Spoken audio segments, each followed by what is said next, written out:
오늘 우리에게 주시는 하나님의 말씀은 창세기 3장 8절부터 15절까지 말씀입니다. 저와 여러분이 한 절씩 교대로 읽도록 하겠습니다. 그들이 그날 바람이 불 때 동산에 거니시는 여호와 하나님의 소리를 듣고 아담과 그의 아내가 여호와 하나님의 낯을 피하여 동산 나무 사이에 숨은지라. 여호와 하나님이 아담을 부르시며 그에게 이르시되 네가 어디 있느냐? 이르되 내가 동산에서 하나님의 소리를 듣고 내가 벗었으므로 두려워하여 숨었나이다. 이르시되 누가 너의 벗었음을 네게 알렸느냐? 내가 네게 먹지 말라 명한 그 나무 열매를 네가 먹었느냐? 아담이 이르되 하나님이 주셔서 나와 함께 있게 하신 여자 그가 그 나무 열매를 내게 주므로 내가 먹었나이다. 여호와 하나님이 여자에게 이르시되 네가 어찌하여 이렇게 하였느냐? 여자가 이르되 뱀이 나를 꿰므로 내가 먹었나이다. 여호와 하나님이 뱀에게 이르시되 네가 이렇게 하였으니 네가 모든 가축과 들의 모든 짐승보다 더욱 저주를 받아 배로 다니고 살아있는 동안 흙을 먹을지니라. 내가 너로 여자와 원수가 되게 하고 네 후손도 여자의 후손과 원수가 되게 하리니 여자의 후손은 네 머리를 상하게 할 것이요 너는 그의 발꿈치를 상하게 할 것이니라 하시고, 지난주에 이어서 계속해서 사단의 꿰매 빠져 하나님이 금하신 선악과를 따먹는 인간의 안타까운 모습을 살펴보고 있습니다. 죄는 전염성이 있습니다. 범죄한 이브가 첫 번째 취한 행동은 남편을 끌어들인 것이었어요. 지난주 본문인데 창세기 3장 6절 그 끝부분에 보면 여자가 그 열매를 따먹고 자기와 함께 있는 남편에게도 주매 그도 먹은지라고 돼 있죠.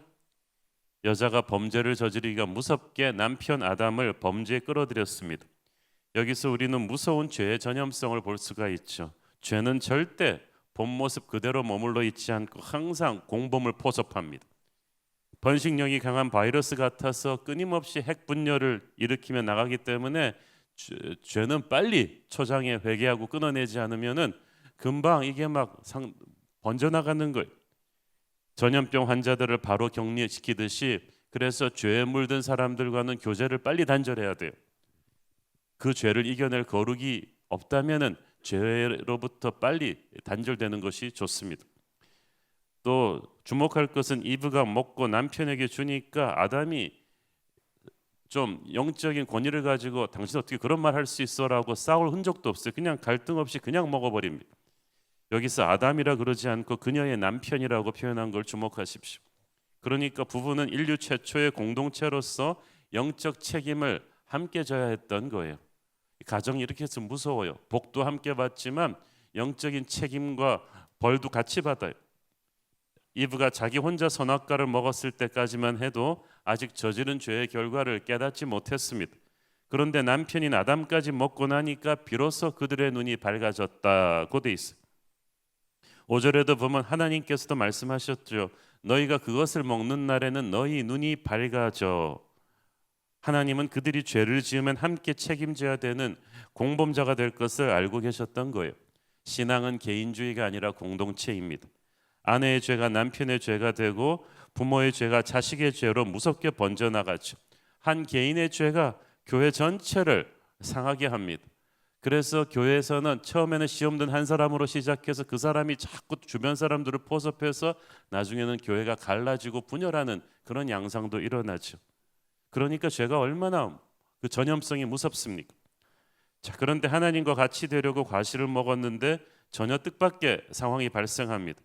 자유를 찾아서 하나님을 떠나 도망쳤는데 화려한 유토피아가 기다리고 있는 것이 아니라 무서운 고통이 기다리고 있었던 거예요. 환상이 순식간에 깨져버렸습니다. 7절 말씀 우리 같이 보겠습니다. 이에 그들의 눈이 밝아져 자기들이 벗은 줄을 알고 무화과 나무 잎을 엮어 치마로 삼았더라. 이 밝아진다는 게 좋게 밝아지는 게 아니에요. 과실을 먹으면 선악을 하는 지혜가 생기고 그렇게만 되면 자기들도 하나님과 같이 될 거라고 착각한 인간은 선악과를 먹을 때만 해도 자기가 얼마나 엄청난 일을 벌였는지 몰랐습니다. 하나님이 심술이 많으셔서 인간에게 선악과를 먹지 못하게 하신 게 아닙니다. 그것은 아직 우리가 감당하지 못하기 때문에 못 먹게 하신 거예요. 전능하지 못한 존재가 전지하려고 하면 죽을 수밖에 없다는 것을 아시기 때문입니다. 예를 들어서 3살도 안 된 어린아이가 가스 켜서 밥 해먹는 걸 부모는 허락하지 않습니다. 그 아이가 자기처럼 될까 질투하거나 사랑치 않아서가 아니죠. 그 아이가 아직 그걸 감당할 능력이 없음을 알기 때문이에요. 아직 과학을 이해하기에 너무 어린 아들에게 왜 이 가스불이 위험한지 제대로 설명해 줄 수가 없습니다. 그래서 그저 단호히 노라고 말할 뿐인데 아이는 당장 이해가 되지 않아도 그 노에 담긴 부모의 사랑을 믿어야만 합니다. 인간의 눈이 밝아져온 결과는 하나님과 같이 된 것이 아니라 자신들의 벗은 몸을 보고 수치심을 느낀 것입니다. 단순히 서로가 육체적인 벌거벗음을 인식하게 돼서 수치심을 느낀 게 아닙니다. 거룩은 사람을 당당하게 합니다. 죄는 사람을 수치스럽게 만들고 떳떳하지 못하게 만듭니다. 거룩한 존재로 하나님과 교제하면서 있을 때 아담은 모든 에덴 동산 만물 앞에 당당했어요. 그런데 죄가 들어오면서 순식간에 그 당당함이 싹 사라져 버리고 기가 죽어 버렸습니다. 하나님의 사람이요 양심이 있기 때문에 거룩을 잃으면 영적 권위와 당당함이 사라져 버려요. 영적으로 충만할 때는 맹수를 만나도 당당했는데 이제 죄를 짓고 나니까 길에서 조금만 여우만 만나도 움츠러들게 되었습니다. 권위와 능력을 잃어버렸기 때문이죠. 죄는 그렇게 무섭습니다. 하나님이 주신 만물의 왕으로서의 권위를 인간이 순식간에 잃어버리고 이제는 나뭇잎으로 몸을 가리며 남의 눈치를 보리며 살아야 되는 비참한 존재로 추락해버린 것입니다. 그리고 드디어 심판이 시작되는데 8절 보십시오. 그들이 그날 바람이 불 때 동산에 거니시는 여호와 하나님의 소리를 듣고 아담과 그의 아내가 여호와 하나님의 낯을 피하여 동산나무 사이에 숨은지라. 심판의 장면은 에덴 동산을 거니시는 하나님의 음성으로 시작합니다. 영어 성경에서는 The Sound of the Lord, 주님이 오시는 소리라고 원문에 더 가깝게 번역합니다. 이것은 하나님의 음성이기도 하고 하나님의 임재이기도 합니다. 집에 아버지가 들어오실 때 내는 인기척과도 같은 것입니다. 이것은 항상 하나님이 에덴에서 사람과 교제를 나누셨다는 것을 우리에게 알려줍니다. 아마 죄만 짓지만 않았다면 아담과 이브에게 집에 오는 아버지의 소리는 너무나 좋았겠죠. 아빠 하고 달려가서 안긴 것처럼 너무나 반가운 소리였을 텐데 지은 죄가 있기 때문에 아담과 이브는 이제 그 하나님의 소리, 날마다 듣던 하나님의 소리인데 사시나무처럼 떨기 시작합니다. 하나님은 안 변했는데 자기들이 변했기 때문이 타락해버린 것입니다. 죄지은 인간에게 제일 무서운 것은 하나님의 음성입니다. 우리가 하나님의 음성을 듣고 기뻐할 수 있는 것은 우리가 성령 충만한 하나님의 자녀이기 때문이 죄 많은 우리가 예수님의 십자가 보혈로 이 죄 문제가 해결되었기 때문에 그래서 하나님의 음성을 기쁘게 들을 수 있습니다. 그런데 죄 문제가 해결이 안 된 사람, 시험에 든 사람은 하나님 음성 듣는 일이 세상에서 가장 무섭습니다. 예배 시간이 아주 버겁습니다. 괴롭습니다. 기도 시간이 막혀가지고 되지를 않아요. 말씀 읽는 시간도 깝깝합니다. 자신의 더러운 모습이 해결되지 않았는데 하나님의 임재가 그걸 드러내기 때문이죠. 하나님이 무서우니까 어떻게 합니까? 숨어버립니다. 이것이 죄 지은 인간의 두 번째 특징입니다. 죄를 지으면 죄 지은 대상으로부터 숨게 돼 있습니다. 도망가게 돼 있습니다. 국가의 죄를 지으면 정부의 눈을 피해 도망다니죠. 남의 돈을 사기한 사람은 그 사람의 눈을 피해 도망다니겠죠. 하나님께 죄를 지은 사람은 하나님으로부터 도망갑니다. 도망자는 영화처럼 멋있지 않습니다. 그 몰골이 말이 아닙니다. 현대인들은 다 무언가로부터 도망치려고 그냥 한정이 난 사람들 같습니다. 쫓아오는 사람이 없는데 항상 뭔가 좀 쫓기면서 사는 듯한 느낌. 이 영화 같은 데서 보면 이 도망자의 인생은 너무나 불안하고 초조하고 예민하고 신경이 곤두서 있고 피곤하고 외롭고 힘듭니다. 살아도 사는 게 아니에요. 죄짓고 하나님으로부터 도망친 아담과 이브가 그랬을 것입니다. 이 모든 도망의 시작이 아담과 이브로부터 시작했어요.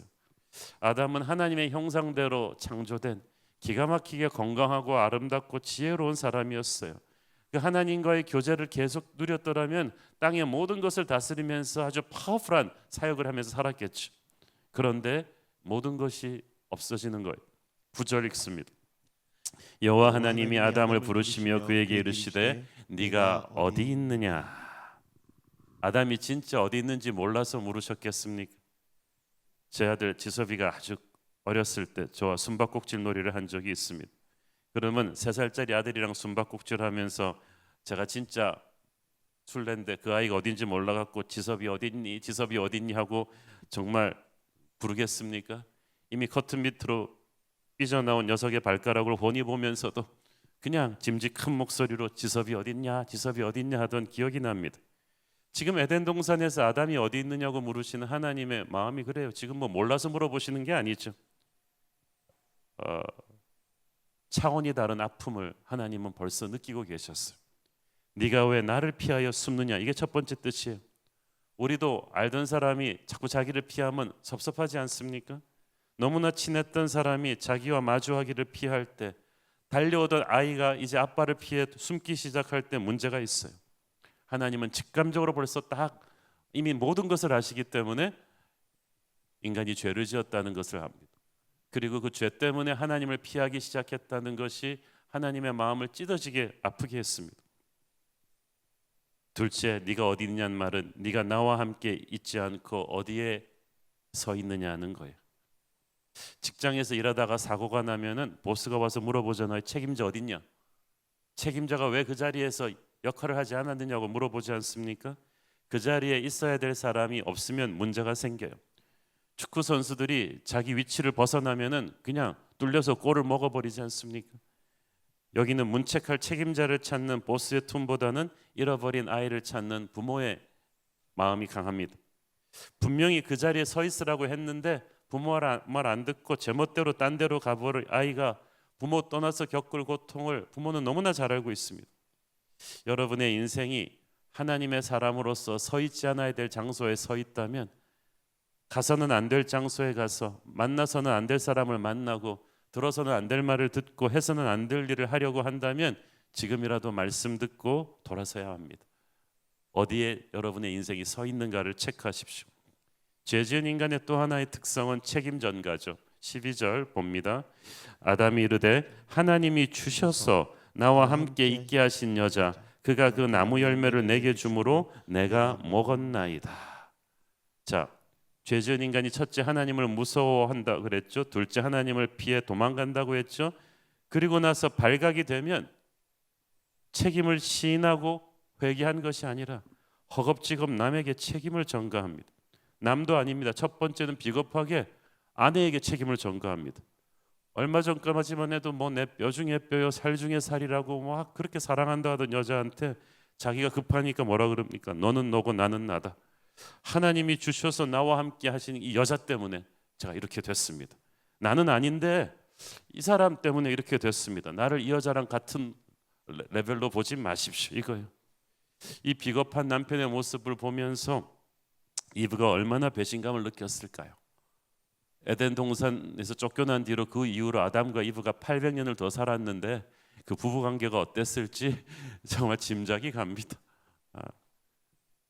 둘째, 죄 지은 인간은 하나님께 책임 전가합니다.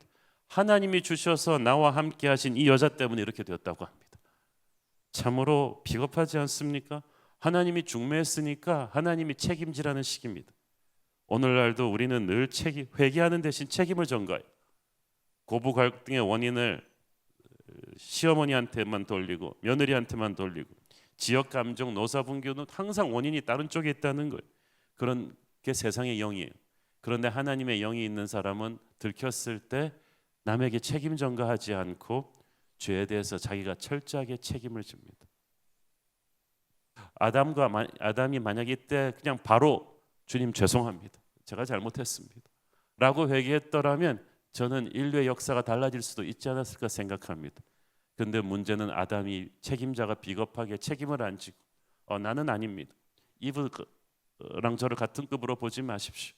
하나님이 또 원인 제공하지 않았습니까?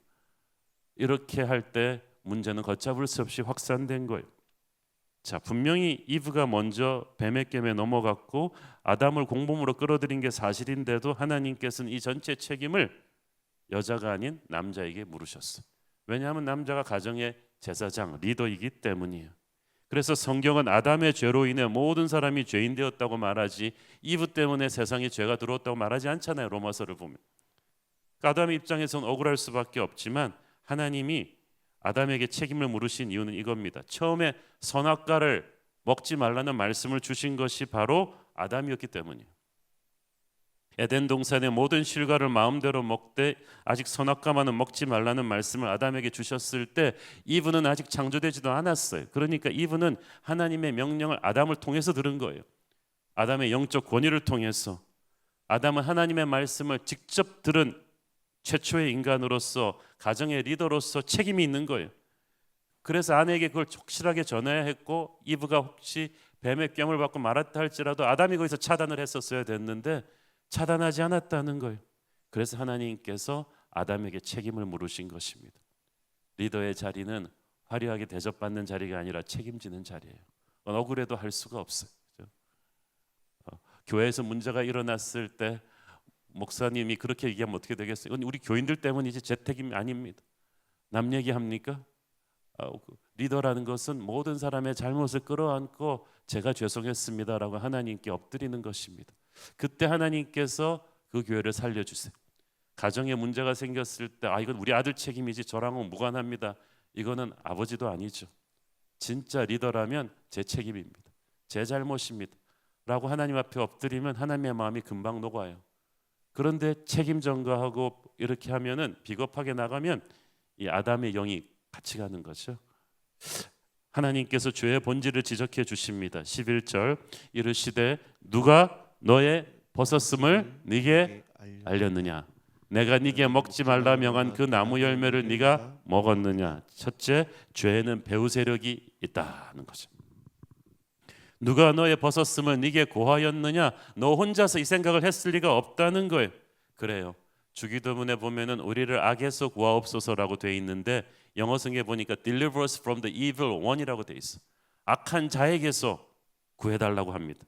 그러니까 악은 그냥 어쩜 추상적인 개념이 아니라 인격체예요. 성령이 인격체이듯이 하나님과 정반대의 악한 인격체가 마귀가 시퍼렇게 살아있고 그가 바로 그 모든 죄를 뒤에서 마스터마인드하는 존재라는 거죠. 여기에 대해서 우리가 분명한 인식이 있어야 된다는 겁니다. 둘째는 죄의 본질은 말씀 불순종이에요. 내가 너더러 먹지 말라 명한 그 나무 실과를 네가 먹었느냐? 하나님의 포인트는 딱 그거예요. 내가 말씀을 주었는데 네가 그 말씀을 무시했느냐? 내 말을 듣지 않고 세상의 말을 들었느냐? 그거죠. 그게 죄의 본질입니다. 하나님의 말씀과 어긋나는 생각과 결정을 하는 것, 그래서 하나님의 불순종하는 것입니다. 아담은 어떤 경우에도 선악과를 먹지 말라는 그 말씀, 먹는 날에는 반드시 죽을 것이라는 그 말씀을 믿고 따랐어야 했는데 그러지 않았어요. 여러분이 누군가를 진정으로 믿는다면 그 사람 말을 믿어야 돼요. 하나님을 믿는다 하면서 하나님의 말씀을 믿지 않으면 그 믿음은 가짜죠. 자동차는 기름을 먹고 돌아가게 만들어졌지 콜라를 먹고 돌아가게 만들어지지 않았습니다. 인간은 하나님의 말씀으로 살게 만들어졌지 마귀의 말로 살게 만들어지지 않았어요. 그런데 하나님의 말씀이 아닌 마귀의 말을 붙드는 게 이게 죄입니다. 죄를 붙들면 기름 대신 콜라 먹은 자동차처럼 우리의 인생은 그때부터 고장나기 시작합니다. 멀쩡한 게 이상한 거예요. 사랑하는 여러분, 오늘 우리는 세상의 소리와 하나님의 말씀을 섞어 들으면서 살아가죠. 그래서 우리가 너무나 자주 하나님의 말씀이 아닌 세상의 소리를 듣고 인생의 중요한 결정을 해버리는 경우가 많아요. 파탄이 나는 거예요. 믿음의 사람이라 하면서도 그런 결정을 해요. 그때 어떻게 하겠습니까? 지금 그렇게 인생이 부서져 있는 분이 있습니까? 지금이라도 잘못을 인정하고 변명하지 말고 하나님께 죄송하다고 하십시오. 지금이라도 하나님의 말씀으로 돌아오십시오. 거기에 회복이 있고 소망이 있는 줄 믿습니다. 기도하겠습니다. 사랑하는 아버지, 은혜를 감사합니다. 우리 모두 하나님 앞에 죄를 짓고도 하나님을 피해 숨기에 바쁘고 변명하기에 바쁜 아담의 피가 우리 안에도 흐르고 있음을 봅니다. 그래서 상황을 더 복잡하게 만들어 버리는 것을 인정합니다. 주님, 하나님 얼마나 마음이 아프셨습니까? 우리의 죄가 하나님의 마음을 얼마나 아프게 했을까는 생각하지 않고 그저 우리 자신이 책임을 모면하기에 급급했던 우리의 부끄러운 모습을 봅니다. 주님, 우리가 하나님의 음성 듣지 않고 세상의 매력적인 말을 듣고 결정했다가 부서져 버린 인생들이 있다면 오늘 주님 앞에 제대로 회개하고 돌아오게 하옵소서. 하나님의 사랑의 팔로 우리를 용서하시고 다시 시작해 주실 줄 믿습니다. 예수님 이름으로 기도했습니다. 아멘.